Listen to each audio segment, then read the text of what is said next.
as a business, when companies withhold your tax, I know a few years back when they do that every month, every 3 months, when you go file your quarterly tax, you can take those the certificate. the certificate. For example, if my withholding tax for this past 3 months is about, let's say, 100,000, but what I'm supposed to pay is not that much to 100,000. Before I can use the same certificate for the next 3 months because there's some amount there that you can carry over, right? But now that has changed. When you take a particular withholding tax to GRA these 3 months, and you want to carry it forward because it's not exhausted, they wouldn't accept it because you have to bring fresh new ones.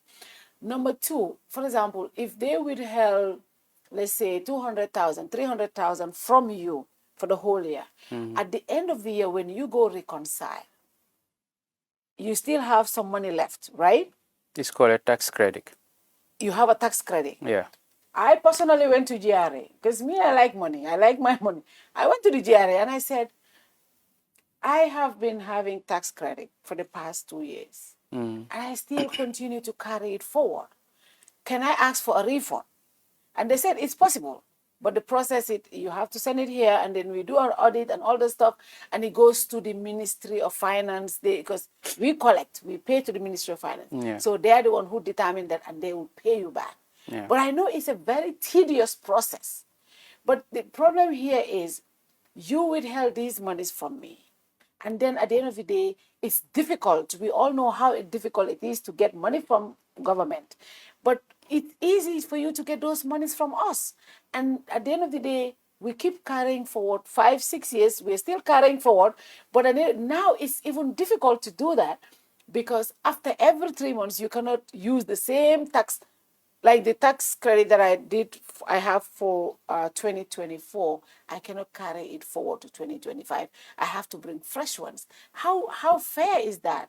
Because at the end of the day, if you're taking these monies from me and I'm still carrying it forward, I'm not asking for a refund. If I come to 2025, I should be able to use it. Why has that changed? No, nothing have changed. Taxation is about law. And then the law has clearly stipulated how you can access your refund, or if you have a credit, how you want to deal with it. If you want a refund, the law has stipulated that you make a request for a refund, and the GRA would send an audit to verify the claim for the refund. If they substantiate that your claim for refund is correct, then they would send the audit with a request for refund to the Ministry of Finance, for Ministry of Finance to process. But again, as a business, you are a going concern. They are not expecting you to close up the following day. So that's why, technically it is not very logical for you to just be claiming your refund, but you can use it as a tax credit. That's why the law has provided both claim for refund and also a tax credit. And the other thing is that so long as your tax liability is in a credit position, you can always send it as a tax credit for the subsequent tax period.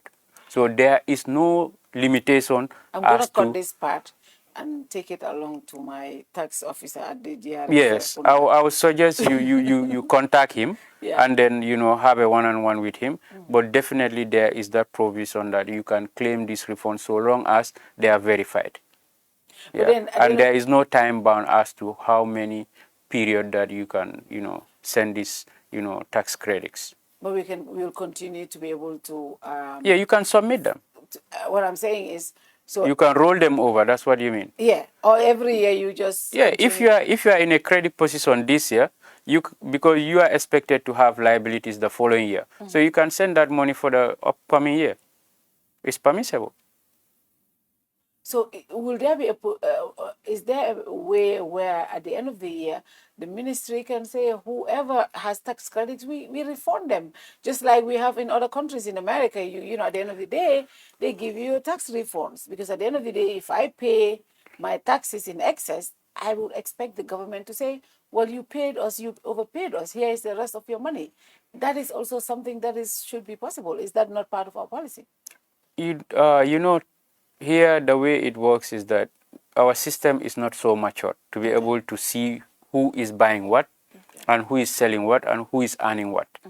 And in the absence of that, you cannot open such kind of framework of reform to everyone. Because if you have to do that in the Gambian context, you need to audit each and everyone that is submitting a claim for reform. And the GRA, in fact, no tax authority has capacity to audit every taxpayer, even in the US.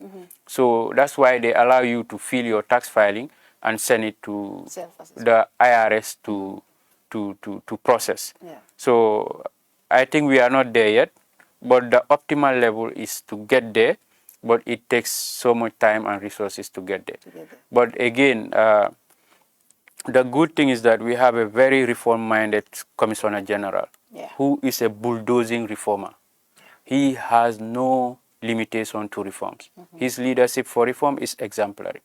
And I think one thing we have also learned is that at my directorate, his leadership has facilitated the job that we are doing in terms of policy. Because taxation is administration, tax administration and tax policy. The two combined becomes the tax policy of government. So we are able to work together, and he is a reform-minded person, and he does not resist any kind of reform that is beneficial to our tax environment. Yeah. What are the other recent policies? So the orders that we have is that we also have but this one is not recent, but it was about 2017 or 2018. Okay. You know, if you import rice in this country, it attracts zero rate of duty. And also the tax law has also provided that rice is not VAT. There is no VAT on rice. We also have put in place a requirement where non-resident taxpayers or contractors are required to register with GRA so that GRA can see who is coming from outside, conducting business here, competing with you, but not paying taxes here, so that they can go after them. So that if they have to compete with you, they must pay the taxes on income that they source here, just the same way like you are paying taxes on income that you are sourcing here. So we've made that also policy passage in the budget speech starting January 1st, 2025. I want to come